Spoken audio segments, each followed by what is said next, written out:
A college basketball season that started way back in November has just 3 games left to go, and I've got one of them as a complimentary play. Oklahoma and Villanova coming your way in just a moment. But first, a lot of ground to cover, and let's talk about the tournament itself. A record handle was set in the state of Nevada for the Super Bowl last month, 132 million. So the Nevada books estimated that you'd probably get about 150 million bet just for the tournament, 67 games over 3.5 weeks. Well, they have long since upped those projections. They're now looking at about 200 million. And here's the scary thing. Just imagine, those are the legal numbers for the books in Nevada. What do you want to use as a multiplier for the amount of money that's being wagered on these games worldwide at illegal sports books offshore? Yeah, it's a scary number. Could be 10 times that much. Not just that, but listen, guys, let's talk about how the tournament is broken down from an ATS perspective and look at some past history for your Final Four action. Well, as you know, in the round of 8 games, the underdogs went 3-1 against the spread. Meanwhile, round of 16, it was the other shoe on the other foot, as the favorites went 7-1 against the spread, and 6 of those 7 games were double-digit victories. But so far in the dance, coming into the final 3 games of the tournament, the favorites have a decided advantage, 35, 27, and 2 against the spread. 15 of those 27 underdogs have won outright. What happened last year in the semifinals? Well, you probably recall Duke beat the hell out of Michigan State. The Dukies were a 5-point favorite. They won that game by 20. Wisconsin, on the other hand, a 5-point underdog against Kentucky, won that game outright by 7. Now, over the past 5 years in the semifinals, you've had the underdogs go 6-3-1 against the spread, with 4 of those puppies winning outright. But then you go back one more year to 2010, and you had both favorites winning and covering. 3 years prior, 2006 through 2009, make that 4 years, 4-4 split, 4 puppies winning outright. But then you go back one more year to 2005, and you see the favorites 2-0 again. What does it all mean? Well, it means the same thing that I always tell you guys. It's all cyclical. You can't get so hung up on these trends, these stats, because what comes around goes around when it comes to numbers. Here, the fact is, in the past 20 years, the underdogs are 21, 18-1 against the spread. That's an inconsequential number, 21, 18-1 against the spread. What is kind of an interesting number, however, is that 16 of those 21 underdogs have won the game outright. Remember over the past few years in the NFL, I told you about 3-4 years ago, it dawned on me in looking at the trends and looking at the games on a week-to-week basis, that the underdogs, when they covered, they were winning such a high percentage of the games outright, somewhere in the high 80%. And that got me thinking that if you really liked an underdog in the NFL, that you might want to also consider making a smaller play on that dog on the money line if the takeback was considerable. Well, the same thing really applies here in this round of action. Again, 16 of the 21 dogs that have covered have won the game outright. So if you're looking at significant takeback money, it may be worth the investment. In terms of today's game, that's going to be my best bet, which is going to be the game between Syracuse and North Carolina. There's only been one bigger favorite than North Carolina, a 9.5-point chalk, and it's probably going to go up by 10 points later in the day, and that was Louisville. An 11-point favorite against Wichita State back in 2013, and of course the Cardinals failed to cover, but that has been the only bigger favorite than North Carolina dating back to 2002. Now, in terms of over-under statistics, the under has got an 8-game lead, 24-16 over the past 20 years. This game, a lot has been publicized in the media. You've probably heard about it, about the statistics affecting the outcomes of games being played in the stadium in Houston, which of course is great to watch the Houston Texans, but it's one of those cavernous arenas, 70,000 plus, that they hold these big games where everybody looks like ants if you happen to be sitting up in the stadiums. But it always seemingly affects shooters' abilities because, you're playing in that in a big cavernous arena where you don't have a backdrop per se, where you don't have a finite distinction of where the walls are. And, if you look at Ken Pomeroy, KenPom.com, which I'll tell you what a great site that is, especially from a handicapping perspective. I use that every single day for handicapping. This year, I really attribute the success I've had all season in college basketball using that site for statistical analysis, using RPI numbers every single week, as you've repeatedly seen in my analysis for breakdowns for games. But in 15 games played at Houston Stadium, 15 games, college games, I should say, the shooting percentage for three-pointers for the teams in the game from three-pointers, 32.2%. Last year, they had 3 South Regional games at that stadium. The teams combined to shoot beyond the arc at only 26.7%. Which leads me into today's game with Oklahoma and Villanova. You got Oklahoma, the team that is number 2 in three-point shooting at 42.8% on the season. Now, Nova, just a 35% shooting team from three-point land throughout the regular season. But, the Wildcats have just been deadly in terms of their marksmanship from beyond the line with their triples here throughout the dance. Will that affect them? Either one of these teams in this game? I find it kind of interesting that Villanova is a 2-point favorite in this game, and I'll tell you why. I've talked about Oklahoma so much this year. I've made a lot of money on Oklahoma this year.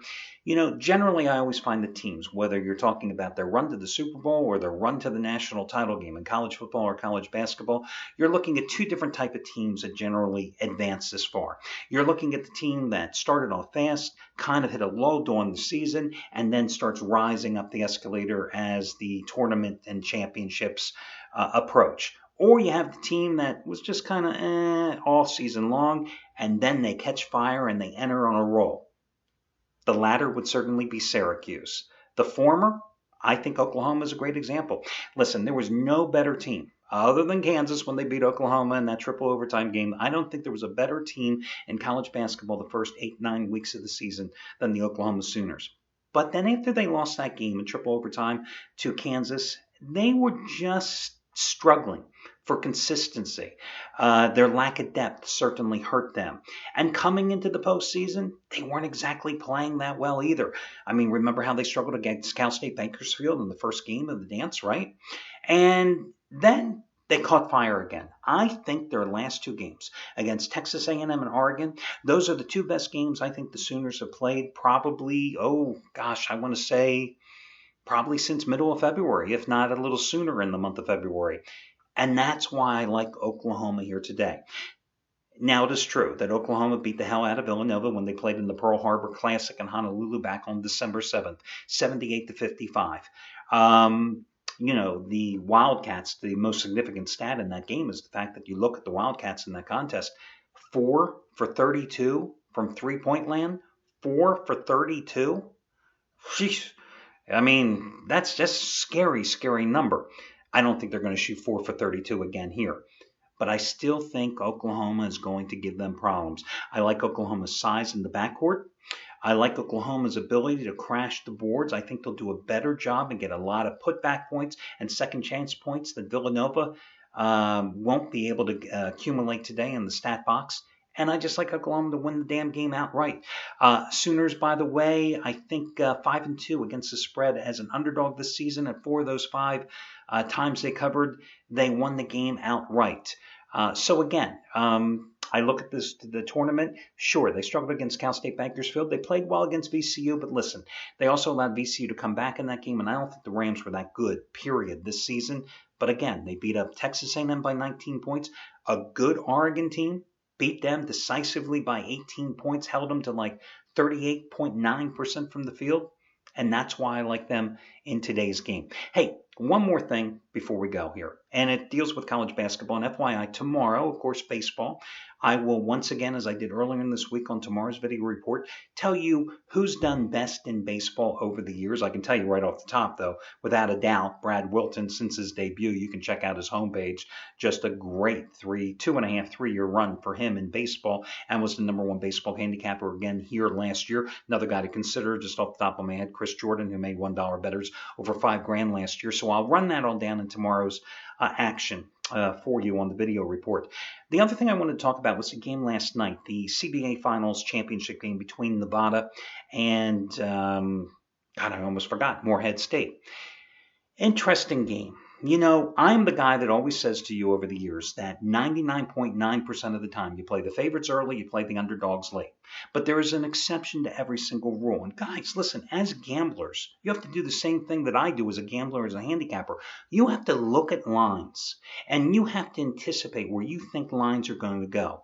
So I love Nevada, early Thursday. I knew I was going to come out with Nevada against Morehead State. Overnight line on Thursday was 4.5 points, but I wanted to see where the opening numbers were going to go around 11:30 Eastern time yesterday morning. Well, suddenly I saw that line drop down to 4. Well, I'm sorry. I didn't even understand that line move. And then suddenly I saw it drop to 3.5. So I waited. I had my analysis ready and I had the site ready to go, but I wanted to wait. I wanted to see where this number was going because for some strange reason, I sensed that this number was going to continue to blow down. Well, subsequently, about 12:45 Eastern time to 1 o'clock, that number moved down to 3. So I put my site live at about 140 because I wanted to see if that number was going to hold. And I love Nevada at -3, and that's what I got them at. Another guy here at the site, Chuck O'Brien, went live about 20 minutes earlier than I did, about 1:15, 1:20 Eastern time. He also had Nevada at 3. Well, Nevada won that game in overtime naturally by 3 points last night, and I'm the guy that grades all the games for other handicappers here. Now, other guys like Gabriel DuPont, who was going for his 3rd straight 100-dime postseason winner and was the featured discounted play yesterday, well, he was live like at 9 o'clock Eastern time. And at the time, he had Nevada at 4. Well, I counted that as a loss because he didn't anticipate, and that's not a knock on Gabriel DuPont. Everybody likes to do it differently, and I'm giving you my advice the same way I would give Gabriel DuPont some advice. And some of the other handicappers here that went live the night prior, Thursday night at 4.5.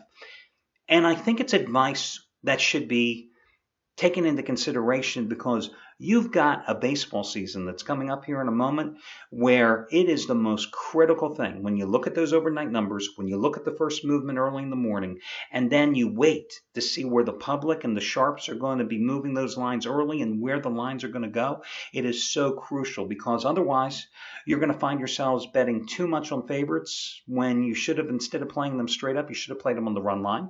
Or you're going to be finding yourself playing some underdogs where perhaps you could have waited and gotten even more money coming back your way. It's that important. So anyway, I just wanted to point that out.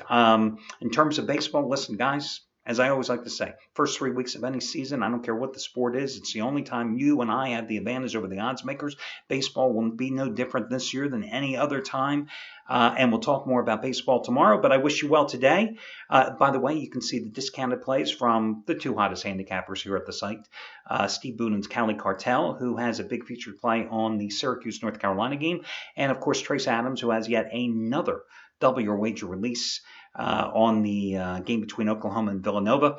And they are both heavily discounted as usual. And you can get all that information over on the homepage. Once again, wish you well, and I'll talk to you again tomorrow when we do this one more time.